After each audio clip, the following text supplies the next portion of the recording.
नमस्कार dear students, मैं अनीश शर्मा उड़ान अकेडमी की इस एमसीक्यू सीरीज की श्रृंखला में आपका स्वागत करता हूं। आज हम लोग छत्तीसगढ़ व्यापम और पीएससी में पूछे जाने वाले पर्यावरण के प्रश्नों को सॉल्व करेंगे। पहला प्रश्न है, पर्यावरण शब्द का उद्गम हुआ है। देखिएगा, इस प्रकार के बेसिक प्रश्न आ चुके हैं पहले भी एग्जाम में। जो अधिकांशतः जब हम लोग साइंस का टर्म देखते हैं तो उन शब्दों का उद्गम ग्रीक से हुआ रहता है। तो यदि हम इसके बारे में जान नहीं रहे हैं तो आंसर आपका ग्रीक ही होगा। बट इन्वायरमेंट जो शब्द है वो फ्रेंच शब्द इन्वीरोनर एक फ्रेंच शब्द है जहां से इसका उद्गम हुआ है, जिसका मतलब इंग्लिश में सराउंडिंग होता है और हिंदी में इसका मतलब के चारों ओर होता है। हिंदी में इसका मतलब के चारों ओर होता है। तो मनुष्य के चारों ओर का आवरण पर्यावरण कहलाता है। मनुष्य के चारों ओर का आवरण पर्यावरण कहलाता है। तो ये अपना क्वेश्चन था, पर्यावरण शब्द का उद्गम। तो ध्यान रखेंगे ये फ्रेंच वर्ड से निकला हुआ शब्द है। दूसरे क्वेश्चन की ओर चलते हैं। कृत्रिम पारिस्थितिकी मतलब आर्टिफिशियल इकोसिस्टम का एग्जाम्पल पूछा गया है। 4 ऑप्शन है, प्रवाल भित्ति, आर्द्रभूमि, खेत और नदी। देखिएगा, इसमें से प्रवाल भित्तियां या कोरल रीफ प्राकृतिक रूप से निर्मित होती हैं। वेटलैंड भी मतलब कि आर्द्र भूमियां जो समुद्र, नदी, तालाब के किनारों की जो जमीन है वो वेटलैंड, ये भी प्राकृतिक रूप से निर्मित होती है। नदी प्राकृतिक रूप से निर्मित है, लेकिन खेत जो है वो मानव निर्मित होता है। तो जो मैन मेड या मानव निर्मित या आर्टिफिशियल जो इकोसिस्टम है उसका उदाहरण हो जाएगा खेत। तो इसका आंसर हो जाएगा सी। आगे बढ़ते हैं, अगला क्वेश्चन देखते हैं। पारिस्थितिकी तंत्र में ऊर्जा का प्रवाह सदैव कैसे होता है? 4 ऑप्शन दिए हुए हैं, चतुर्दिशात्मक, एक दिशात्मक, त्रि तथा द्विदिशात्मक।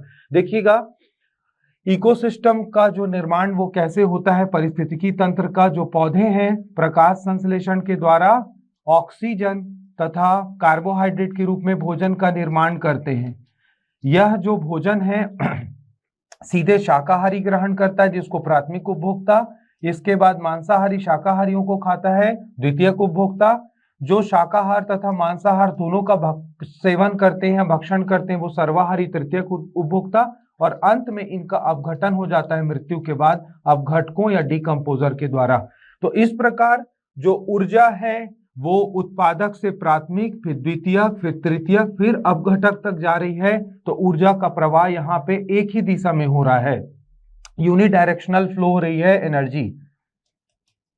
तो ऊर्जा का प्रवाह एक दिशात्मक या ऊर्जा का प्रवाह एक दिशात्मक या यूनि डायरेक्शनल होता है। तो इसका आंसर एक दिशात्मक अर्थात बी हो जाएगा।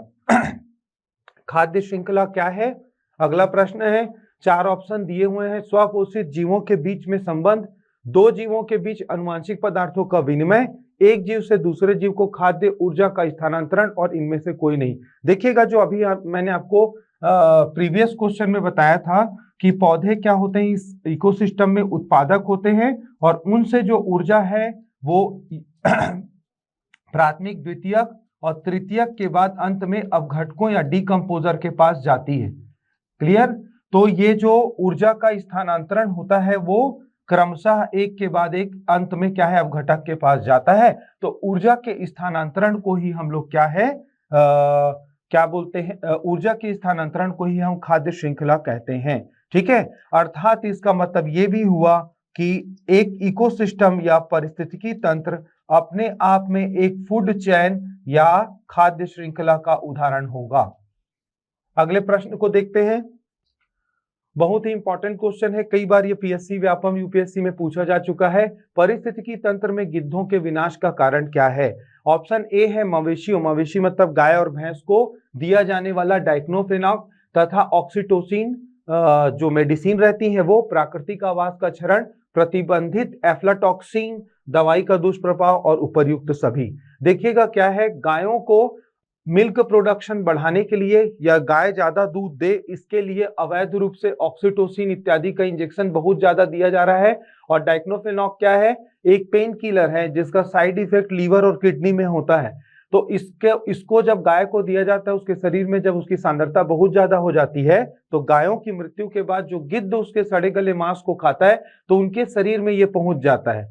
इसके बाद दूसरा कारण जो प्राकृतिक आवास का क्षरण है, नगरीकरण, उद्योग बढ़ने, शहर बढ़ने और खेत के लिए नए जमीनों के निर्माण के कारण प्राकृतिक आवास जो है पक्षियों के, जंतुओं के नष्ट हो रहे हैं, तो ये भी एक कारण है। तीसरा जो एफ्लाटॉक्सिन मेडिसिन है, ये भी बैंड मेडिसिन है जो कि यूज किया जाता है। ये सब तीनों के तीनों कारण गिद्धों के विनाश का कारण है। और आज के डेट में गिद्ध जो है या वल्चर IUCN की क्रिटिकली इंडेंजर्ड, अधिक संकटापन्न प्रजाति में सम्मिलित होता है। तो ये आंसर क्या आ जाएगा इसमें, उपर्युक्त सभी। तो ये तीनों के तीनों जो कारण है वो गिद्धों के विनाश के लिए जिम्मेदार हैं। अगले प्रश्न की ओर चलते हैं। पर्यावरण एक अविभाज्य समष्टि है जिसकी संरचना होती है। ठीक है, मतलब यहाँ पे क्या पूछा गया है कि पर्यावरण के जो घटक कौन कौन से हैं, पर्यावरण के घटक कौन कौन से हैं। पर्यावरण के घटक में जैविक घटक, पर्यावरण के घटकों में जैविक घटक जिसमें जीवन होता है, पौधे अर्थात फ्लोरा और जीव जंतु अर्थात फौना शामिल होते हैं।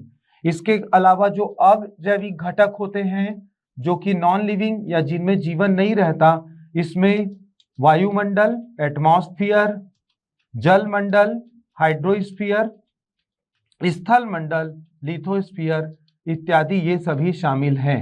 इसके अतिरिक्त जो हमारा सामाजिक और सांस्कृतिक पर्यावरण है, आसपास जो हमारा समाज है, संस्कृति है, जो भी चीजें जो हम देखते हैं जो हमारे जीवन को प्रत्यक्ष या अप्रत्यक्ष रूप से प्रभावित करती हैं, वो पर्यावरण का अंग है। तो सांस्कृतिक और सामाजिक जो तथा इसके अलावा जो धार्मिक हमारा पर्यावरण है या धर्म, रीति रिवाज इत्यादि हैं, ये सभी भी पर्यावरण में सम्मिलित होते हैं। तो पर्यावरण के घटकों में ये सारी चीजें आएंगी। तो इस हिसाब से आंसर हमारा क्या हो जाएगा, डी। भौतिक, जैविक एवं सांस्कृतिक तत्वों वाले पारस्परिक क्रियाशील तत्वों से पर्यावरण निर्मित हुआ है। ठीक है, अगले प्रश्न की ओर चलते हैं। घटती उत्पादनशीलता के क्रम में पारिस्थितिकी तंत्र में कौन सा सही क्रम है। तो ये अच्छा क्वेश्चन है। देखिएगा, मैंग्रोव जो कि क्या है, समुद्र तट में पाए जाने वाली वनस्पति है। इसके बाद घास का मैदान, फिर जो झील और सागर। तो ये वाला जो ऑप्शन दिया हुआ है, मैंग्रोव एक जगह और है, मैंग्रोव फिर सागर फिर घास का झील। ठीक है, पहले ऑप्शन में सागर, झील, घास का मैदान, मैंग्रोव लास्ट में दिया गया है। ये चारों ऑप्शन में देखिएगा मैंग्रोव ही सबसे ज्यादा प्रोडक्टिव होता है। दो ऑप्शन में मैंग्रोव पहले क्रम में। घटते उत्पादनशीलता का घटता क्रम मतलब ज्यादा से कम, उसमें टिक करना है हमको। तो सबसे ज्यादा होता है मैंग्रोव में, फिर सागर में, फिर घास का मैदान और अंत में झील आता है। तो इस हिसाब से आंसर भी सही होगा। आगे देखते हैं अगला प्रश्न।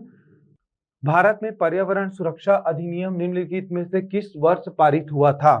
तो पर्यावरण सुरक्षा अधिनियम सन 1986 में पारित किया गया था। एक फैक्चुअल क्वेश्चन है और इंपॉर्टेंट भी क्वेश्चन है, इसको ध्यान में रखना है। क्लियर। अगले प्रश्न की ओर बढ़ते हैं। सबसे स्थायी इकोसिस्टम या पारिस्थितिकी तंत्र होता है जंगल, रेगिस्तान, समुद्र और पर्वत श्रृंखला।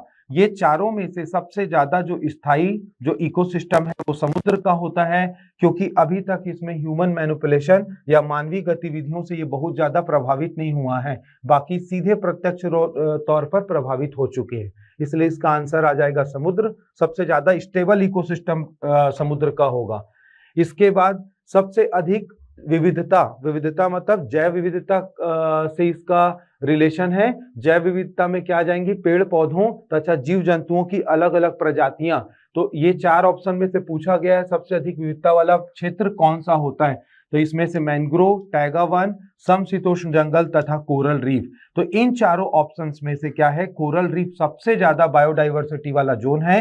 कोरल रीफ समुद्र के अंदर पाई जाने वाले चट्टानों की श्रृंखला है जो कि क्या है, जलीय जंतुओं से निर्मित होती हैं। और कोरल रीफ का सबसे ज्यादा विस्तार जो है ग्रेट बैरियर रीफ ऑस्ट्रेलिया, ये संसार का सबसे बड़ा कोरल रीफ वाला क्षेत्र है या जोन है। इसके बाद हम लोग भारत में देखेंगे तो लक्षद्वीप एवं अंडमान एवं निकोबार, ये जो क्षेत्र है ये जैव विविधता से प्रचुर क्षेत्रों में सम्मिलित किए जाते हैं। तो ये चारों ऑप्शन में से कोरल रीफ या इसको हिंदी में प्रवाल भित्ति भी बोलते हैं, ये आंसर सही होगा। अगले प्रश्न की ओर बढ़ते हैं। शैवाल प्रस्फुटन एल्गल ब्लूम परिणाम होता है। अच्छा क्वेश्चन है, ये भी 4 ऑप्शन दिया हुआ है, ग्लोबल वार्मिंग, वैश्विक तापन, यूट्रोफिकेशन, सैलिनाइजेशन और बायोमैग्निफिकेशन। देखिएगा क्या होता है, जो घरेलू अपशिष्ट है खासकर जो कार्बनिक पदार्थ रहते हैं इसमें, इसके बाद क्या है, जो खेतों से उर्वरक, अगर बहुत ज्यादा उर्वरकों का छिड़काव किया गया है वो, तो ये घरेलू अपशिष्ट जो कि कार्बनिक पदार्थ होते हैं उसके विघटन के पश्चात बहुत ज्यादा उर्वरक जो नहरों के माध्यम से नदी या आसपास के तालाब में मिल जाते हैं, तो इसके कारण क्या होती है, जल की जो उर्वरता है वो बढ़ जाती है, खासकर तालाबों की। तो इसकी फर्टिलिटी बढ़ने से क्या होता है, जो शैवाल या काई है वो बहुत ज्यादा पैदा होना चालू हो जाता है और अपनी कॉलोनी बना लेता है। तो शैवाल नीचे में तो रहता ही है, साथ में वो पानी के ऊपर भी एक ना स्तर या लेयर बना लेता है, इसको शैवाल प्रस्फुटन बोलते हैं। लेकिन शैवाल प्रस्फुटन जो रहता है वो गंभीर जल प्रदूषण को जन्म देता है, क्योंकि जब ऊपर पानी के तालाब के पूरा शैवाल का लेयर जमा हो जाता है तो सूर्य का प्रकाश फिर नीचे नहीं जा पाता, जिससे अन्य जलीय पौधे मरते हैं और जलीय जंतुओं के लिए ऑक्सीजन की मात्रा तालाब या कोई भी वाटर बॉडी होगी नदी वगैरह में कम हो जाती है। तो शैवाल प्रस्फुटन का कारण होता है यूट्रोफिकेशन। यूट्रोफिकेशन का मतलब होता है बहुत ज्यादा उर्वरक या उर्वरता मिलना, किसको, जल को, ठीक है, तो उसको हम लोग यूट्रोफिकेशन और सुपोषण भी बोलते हैं। तो बहुत ज्यादा उसमें क्या होता है, फर्टिलाइजर जो हैं वो बन चुके रहते हैं, जिसके कारण बहुत ज्यादा मात्रा में शैवाल जो है वो पैदा हो जाता है, तो उसको यूट्रोफिकेशन बोलते हैं। ये ध्यान रखिएगा, अच्छा क्वेश्चन है।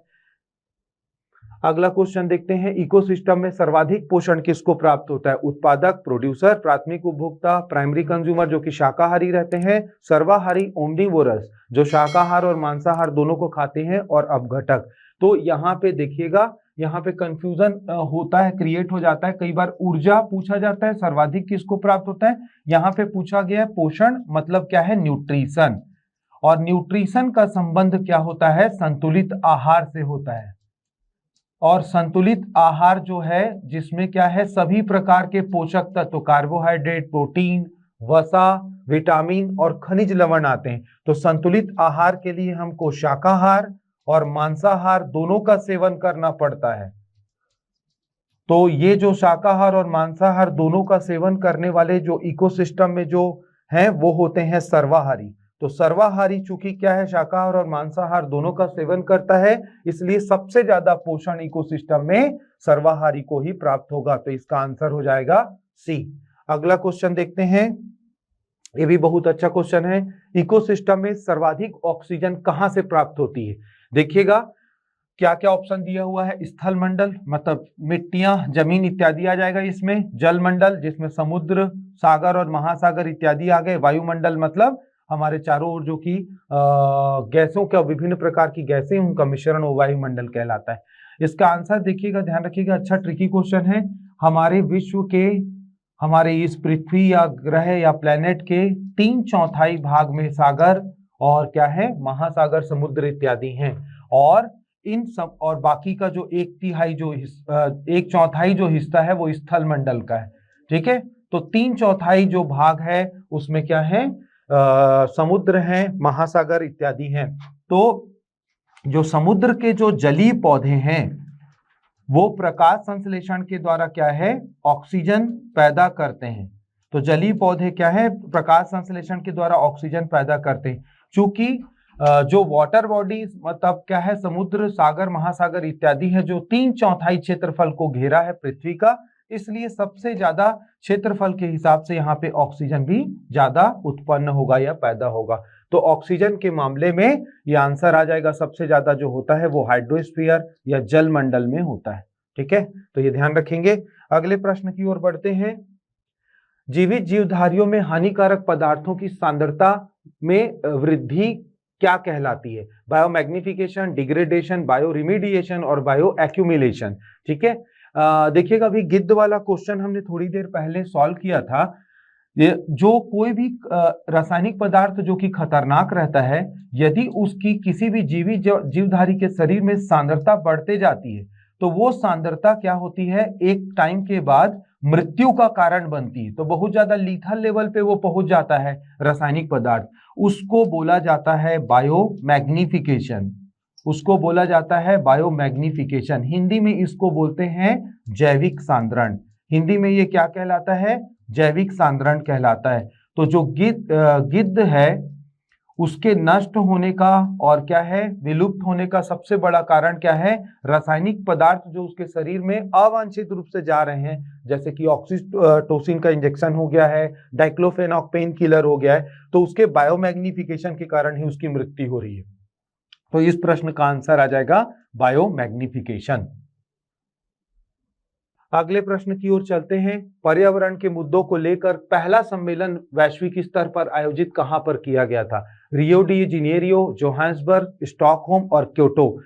पर्यावरण के मुद्दों को लेकर सबसे पहला जो सम्मेलन है वो 5 जून 1972 में आयोजित किया गया था स्टॉकहोम में। तो ये बड़ा इजी एक फैक्चुअल क्वेश्चन है और इंपॉर्टेंट है, तो ये ध्यान रखेंगे, इसका आंसर आएगा सी। और इसी के कारण क्या होता है, हर साल 5 जून को विश्व पर्यावरण दिवस या वर्ल्ड इन्वायरमेंट डे हम सेलिब्रेट करते हैं। इस प्रकार आज हमने कुछ पर्यावरण के प्रश्नों को हल किया। मेरे साथ बने रहने के लिए आप लोगों का बहुत बहुत धन्यवाद।